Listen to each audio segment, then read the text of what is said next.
What if I told you that the most powerful healing compounds on Earth aren't locked away in a pharmaceutical laboratory, but are sitting in your kitchen right now, described in detail in a book thousands of years old? Most people don't know this, but ancient biblical cultures had a sophisticated, clinically validated pharmacy of drinks that modern science is only just beginning to understand. I've tracked down the original texts, cross-referenced them with double-blind, placebo-controlled clinical trials, and what I found is genuinely shocking. Stick with me, because number 13 on this list was so effective at killing antibiotic-resistant bacteria that Egyptian pharaohs were buried with it. And number 8 is a forgotten liver tonic that you can make tonight with 2 ingredients from your pantry. Before we dive in, make sure you hit that subscribe button and ring the bell, because every week we uncover the ancient, God-given remedies that modern science is finally proving true. Here are 15 biblical drinks ranked from profoundly healing to absolutely life-changing. Number 15, grape juice, the unfermented blood of the vine. We need to start here because this is the most misunderstood drink on the entire list. When Scripture speaks of the fruit of the vine, we're not talking about the pasteurized, sugar-spiked, shelf-stable product you find in the juice aisle today. We're talking about fresh, freshly pressed, dark grape juice, skins and seeds included, consumed within hours of crushing. This was the drink of the Nazarite, the one Samson's mother was commanded to avoid during her pregnancy. A mark of a life set apart, consecrated to God. It wasn't about prohibition in the way we think of it. It was about preserving the living, enzymatic potency of the fruit exactly as God created it, in its most vital, unaltered state. The skins and seeds are where the medicine lives, and the moment you strip them away or cook the life out of them, you have lost the treasure. Modern science has caught up in a stunning way.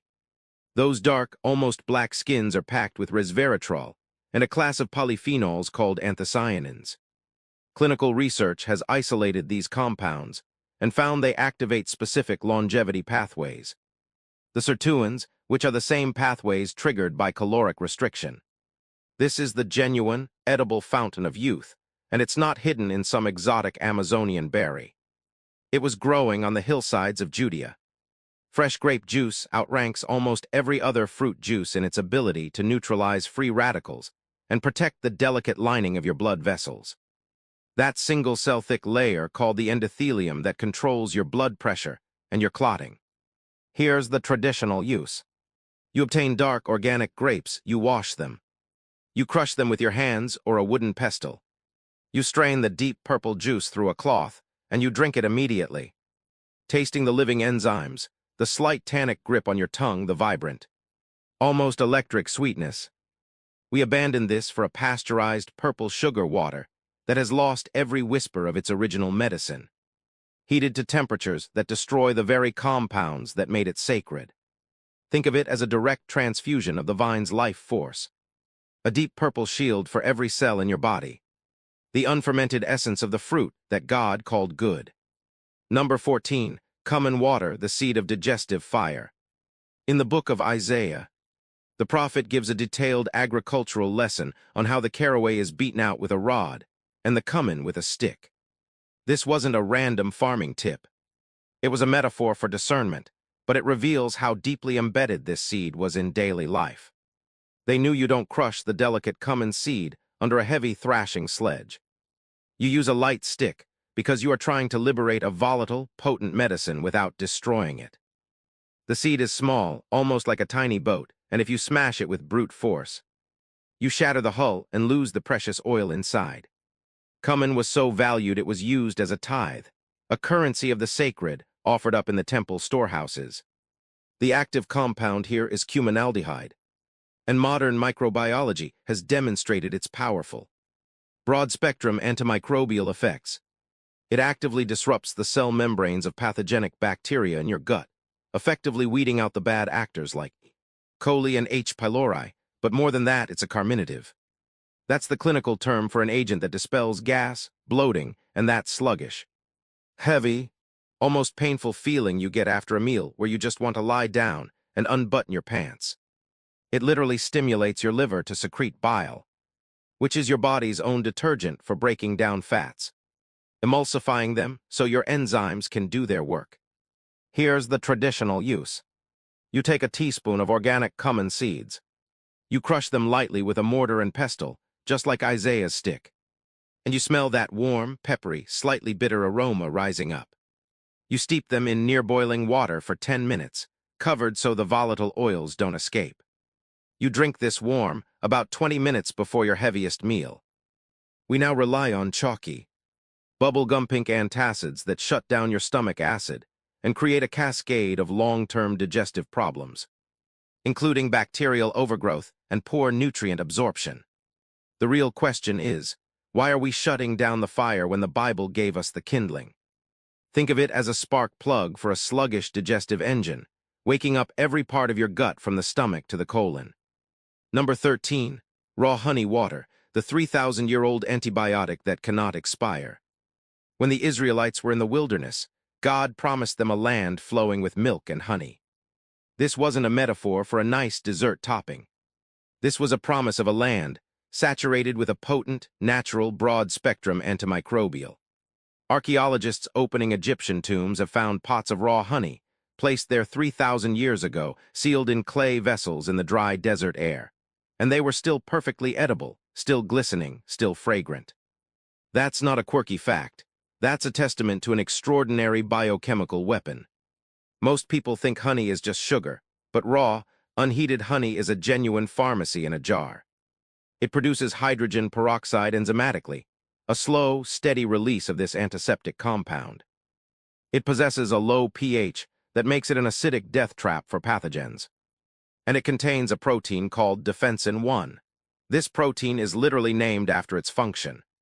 It defends, it actively destroys bacteria.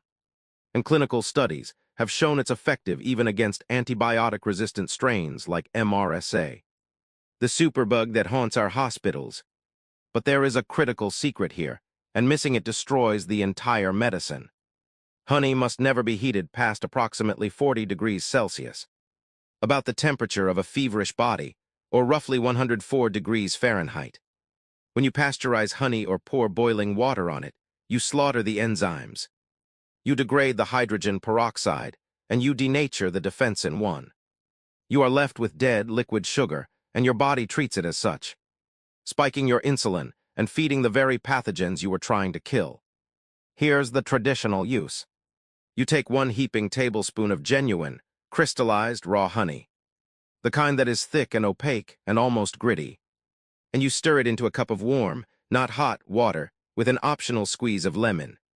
You test the water on your wrist like you would a baby's bottle. You let the honey dissolve gently, preserving its living medicine. The modern world has pasteurized the life out of one of God's most powerful antibiotics, and then we wonder why we're so sick. Think of it as a liquid bandage for your internal terrain, a golden, living shield that was buried with kings for a reason. Number 12, coriander tea, the heavy metal magnet. When the manna fell from heaven in Exodus, the text tells us it was white like coriander seed. This comparison tells you everything you need to know about how familiar this spice was to the ancient Hebrew palate. It was a daily visual reference, something every man, woman, and child would recognize instantly. But they were tapping into something more profound than flavor. Coriander seed, steeped as a warm tea, functions as a gentle, systemic chelator. That's a word we associate with high-tech emergency room treatments for heavy metal poisoning, where doctors inject synthetic compounds like EDTA to grab onto lead or mercury and pull it out of the blood. But the original chelators were plants, designed by the Creator to bind to toxic minerals in the soil and in our bodies. Modern scientific investigations, including animal studies published in journals of toxicology, have found that coriander significantly increases the urinary excretion of heavy metals like mercury and lead. It binds to these toxic metals stored deep in your tissues, your bones, your brain, and helps your body escort them out through the kidneys. We are living in a world saturated with industrial toxins, and this ancient seed is a God-given detoxification pathway. The active compounds in the volatile oils, primarily linalool, actively support phase 2 liver detoxification, helping your master organ of cleansing do its job. Here's the traditional use. You take a full teaspoon of organic coriander seeds. You crush them in a mortar until you hear them crack and release that citrusy, slightly floral aroma, and you steep them covered in boiled water for 15 minutes. You drink this once a day during a period of focused cleansing. I want to give you one honest caution here. Because coriander is so effective at mobilizing toxins, you may feel a slight headache or fatigue when you first start. This is your body dumping waste into the bloodstream faster than your elimination pathways can handle it. Start slowly, drink plenty of pure water alongside it, and listen to your body. We chase after expensive, synthetic detox kits, while the biblical manna itself was likened to a seed designed to purge us of poisons. Think of it as a gentle, internal sweeping crew that passes through your body's deepest waterways, collecting toxic debris as it goes. Number 11, lentil broth, the original energy bar in a bowl. We need to talk about Esau. The story in Genesis is often taught as a cautionary tale about a foolish, impulsive man who sold his entire birthright for a bowl of soup. But that interpretation completely misses the biological reality of the situation. Esau came in from the field exhausted, his skin sunburned, his muscles depleted, on the verge of collapse. He didn't say, "I'm a bit peckish." The Hebrew text implies he was faint. His life force depleted, his nephesh, his very soul, ebbing away. What Jacob was simmering was a red lentil stew, and the aroma of it that earthy, savory, mineral-rich steam must have hit Esau like a wave. He wasn't just craving food. His body was screaming for the precise, concentrated, ionic minerals found in lentil broth. This is the genuine ancient energy drink. Lentils are dense with iron, folate, magnesium, zinc, and potassium. When you simmer them, these minerals leach into the water in a form that is instantly bioavailable, requiring almost zero digestive effort. It's a direct transfusion of electrolytes and oxygen-carrying iron. Modern sports science has only recently caught on to the power of bone broth and plant-based mineral infusions for rapid recovery after extreme exertion. Jacob wasn't just making lunch. He was brewing a recovery potion so powerful, so perfectly tuned to a depleted body, that a dying man traded his entire future for it. Here's the traditional use. You simmer a cup of red lentils in 4 cups of water with a pinch of salt until they are completely broken down and the water is thick and opaque, a muddy reddish-brown. You drink the broth warm, sipping it slowly, feeling the salt and the minerals hit your bloodstream. The modern world reaches for a neon-colored, artificially dyed sports drink loaded with high-fructose corn syrup and petroleum-derived dyes. Esau knew the genuine article, and he knew his survival depended on it. Think of it as the most ancient, mineral-dense, life-saving IV drip you can cook in a pot. A bowl of red that was worth more than an inheritance. Number 10, almond herbal milk, the sacred fat of sustained life. When Jacob prepared to send his sons back to Egypt during the severe famine, he instructed them to take the best products of the land as a gift. A little balm, a little honey, gum, myrrh, pistachio nuts, and almonds. Almonds were considered a treasure on par with myrrh and balm, the most precious aromatic resins of the ancient world. This was not a trail mix. This was a strategic survival food. The Hebrew word shaked means to watch or to awaken, a reference to its early blooming, but also a prophetic nod to its function. It keeps you vigilant. It keeps you awake when others are fading. When you soak almonds overnight and blend them with fresh water, you create a creamy, living milk that delivers a perfect trinity of macronutrients.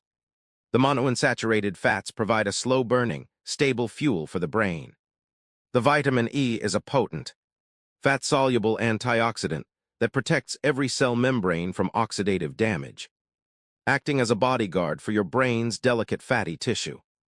The magnesium is the master mineral of relaxation, calming the nervous system and feeding hundreds of enzymatic reactions. This was travel food for a famine, the original meal replacement for a body under immense stress, for men who had to cross a desert with their lives and their families' lives hanging in the balance. Here's the traditional use. Soak a handful of raw almonds in water overnight, and you'll see them swell and the water turn slightly cloudy. Drain, rinse, and blend with 3 cups of fresh water until smooth and milky. Strain through a cloth, squeezing every last drop of the creamy liquid out. We've replaced this with ultra-processed, emulsified, shelf-stable nut milks full of gums, carrageenan, and synthetic vitamins that your body doesn't recognize. Think of it as a calming, grounding, creamy anchor for the brain in a time of chaos. A wakeful fast that sustained the patriarchs on their journey into the unknown. Number 9, spiced wine infusion, the pharmacy of the wounded. The Apostle Paul gives Timothy a piece of medical advice that has scandalized some and been misinterpreted by many. He tells him, stop drinking only water, and use a little wine because of your stomach and your frequent illnesses. This wasn't a license for recreation. This was a targeted, pharmacological prescription. Ancient wine was not the high-alcohol, sulfite-laden beverage of today. It was a low-alcohol carrier solvent, a tincture base into which a whole pharmacy of antimicrobial and anti-inflammatory spices was infused. The alcohol extracted the active compounds from the herbs, and the dilution with water made it a safe, hydrating delivery system. They would infuse cinnamon, which contains compounds that actually regulate blood sugar by improving insulin sensitivity. They added cloves, which possess one of the highest oxygen radical absorbance capacity scores of any food, a nuclear bomb of antioxidants. They added ginger, whose gingerols are clinically proven to reduce inflammatory markers and calm nausea. This was a gut-healing, pathogen-killing tonic. Here's the traditional use. You take a small amount of a clean, organic wine, warm it gently in a small pot. Never boiling, and steep a broken cinnamon stick, a few cloves, and a slice of fresh ginger in it, then dilute it with water. You sip it slowly, feeling the warmth spread through your core. We have a world of chronic gut inflammation, and we treat it by stripping everything away, by eliminating food after food, when the biblical model was to add concentrated, targeted plant chemistry. Think of it as a liquid surgical tool for the digestive tract, a warm bath of medicine that Paul prescribed because he had seen it work, because it was the standard of care in a world that understood plants as God's first apothecary. Number 8, raisin water, the liver's secret resurrection tonic.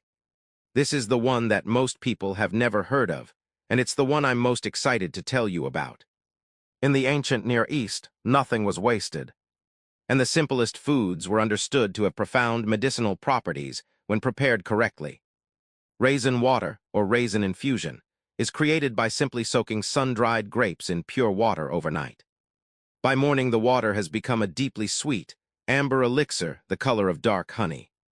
This is not just grape juice.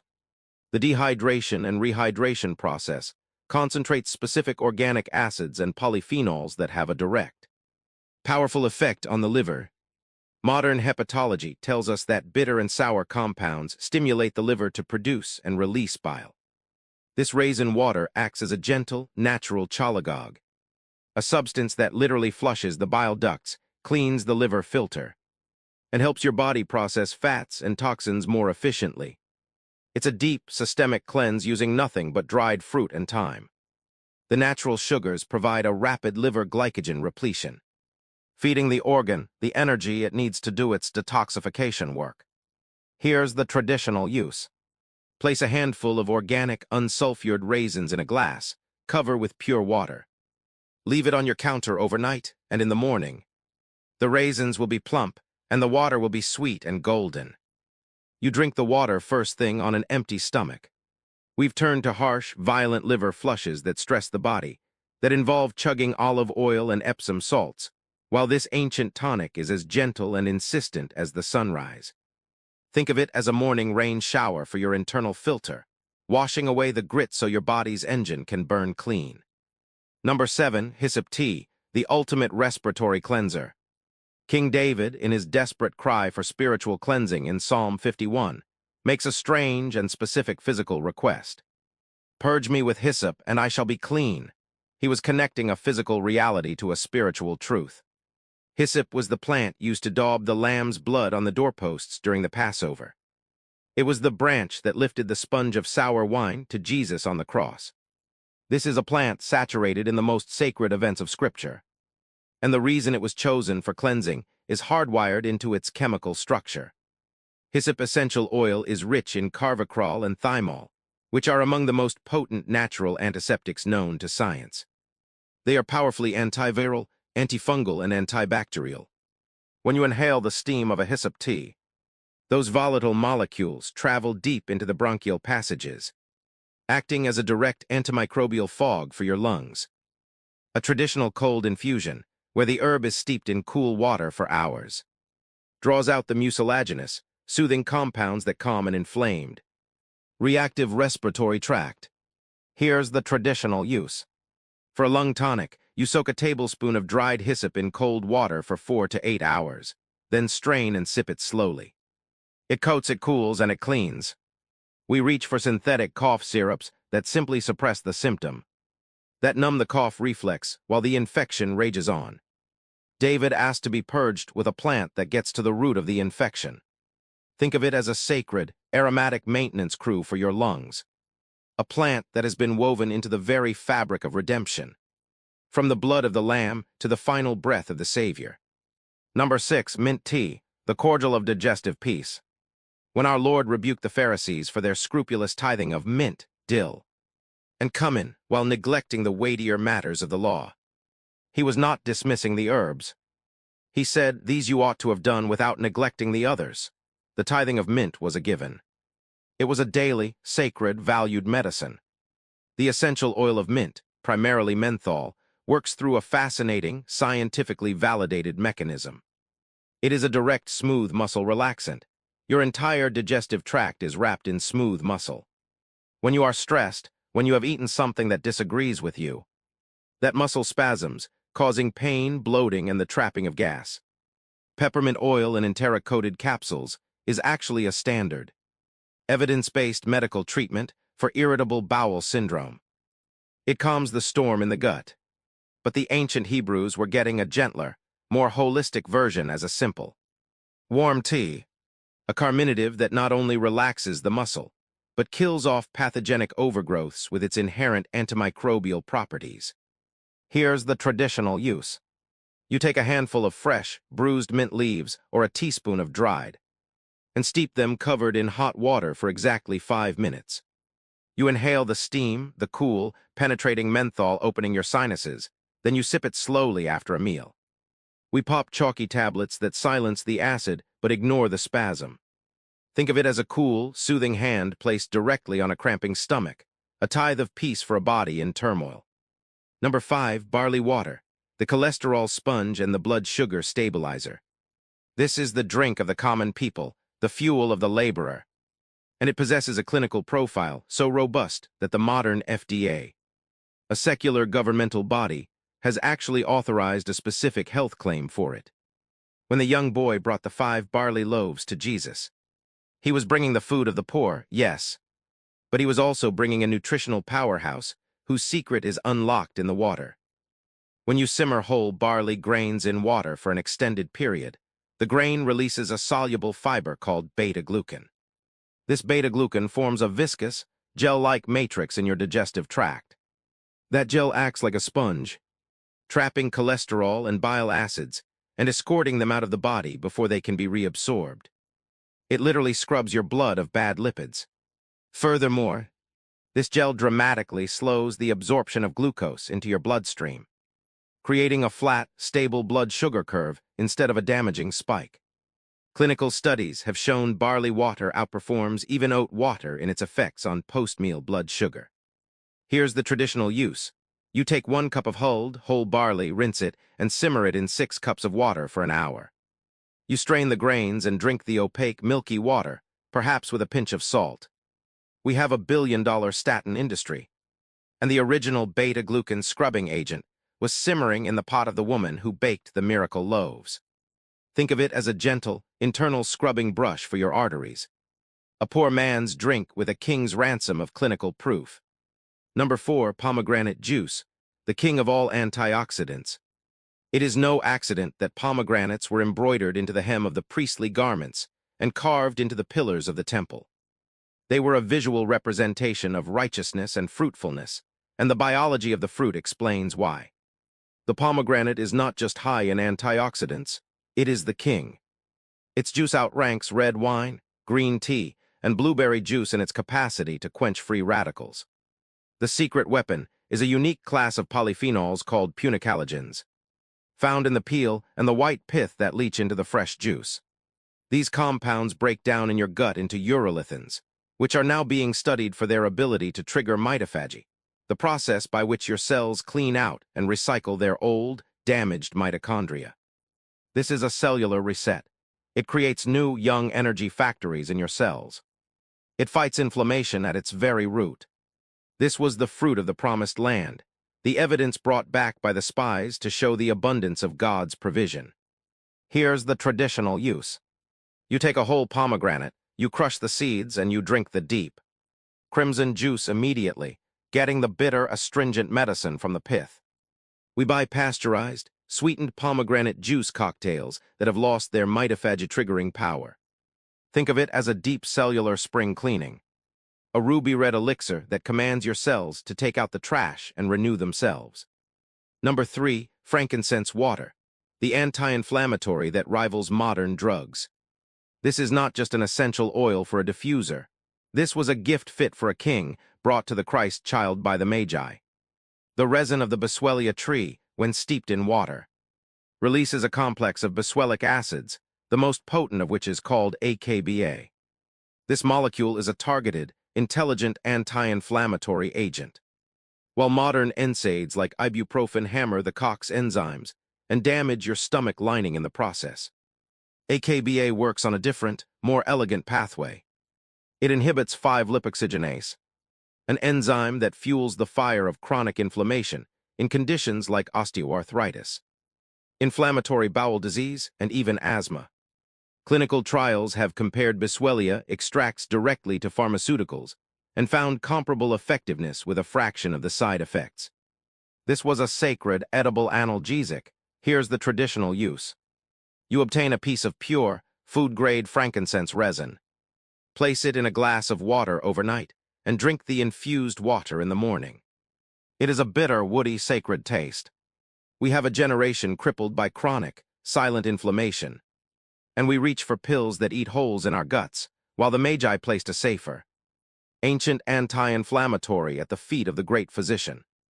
Think of it as a targeted, holy fire extinguisher for the internal smoldering that is burning down your health. Number 2, goat's milk kefir, the living probiotic covenant. When Abraham saw 3 men approaching his tent, he ran and prepared a feast. He brought them curds and milk. The Hebrew word used there is kema, and scholars suggest this was not just fresh milk, but a cultured, fermented, curdled milk, a living probiotic food teeming with life. This was the original kefir, likely made from goat's milk. And the choice of goat was not arbitrary. Goat's milk is structurally different from cow's milk. Its fat globules are genuinely smaller, making it easier to digest. Its protein is predominantly A2-casein, which is far less inflammatory for the human gut than the A1-casein that dominates modern cow's milk. When you culture this milk into a kefir, you are performing a biblical act of multiplication, feeding the bacteria that feed your soul and your body. You get a diverse ecosystem of beneficial bacteria and yeasts that reseed a damaged gut microbiome, literally rebuilding your internal immune system. Here's the traditional use. You take fresh, raw goat's milk, introduce kefir grains, and let it culture at room temperature for 24 hours until it thickens into a tangy, effervescent probiotic drink. We drink pasteurized, dead, A1-laden milk and wonder why our guts are inflamed. Abraham served the living God a living food. Think of it as a direct, cultured transfusion of life into a sterile gut, the living promise of the covenant in a cup. Number 1, Pascha, the holy vinegar tonic that conquered the world.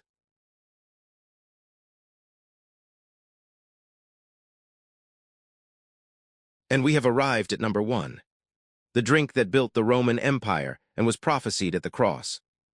The most powerful, the most humble, the most clinically proven drink in the entire biblical world.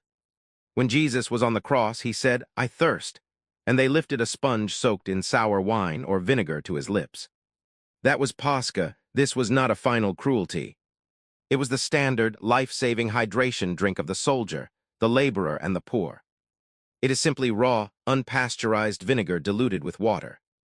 And in that brutal simplicity lies a genius that modern metabolic science is just beginning to grasp. The acetic acid in vinegar is a powerful antimicrobial, making contaminated water safe to drink, which is why Roman legions avoided dysentery. But the truly miraculous mechanism is metabolic. Multiple clinical trials, published in top-tier journals like the Journal of the American Diabetes Association, have proven that consuming a small amount of vinegar before a carbohydrate-rich meal dramatically blunts the post-meal blood sugar spike. It works by partially inhibiting the enzymes that break down starches into sugar, effectively slowing the flood of glucose into your bloodstream and giving your insulin a chance to catch up. This is a genuine, biblical antidote to insulin resistance. Here's the traditional use. You take 1 to 2 tablespoons of raw, organic apple cider vinegar or wine vinegar, with the mother intact, and you stir it into a tall glass of cool water. You drink it 15 minutes before your largest meal. The modern world has a type 2 diabetes epidemic. The answer, the humble, bitter, sacred Pascha, was lifted to the lips of the suffering servant. Think of it as a metabolic off switch for the sugar flood, a bitter cup of prevention that a dying world has forgotten. The real question is not if it works. The question is, why aren't you drinking it?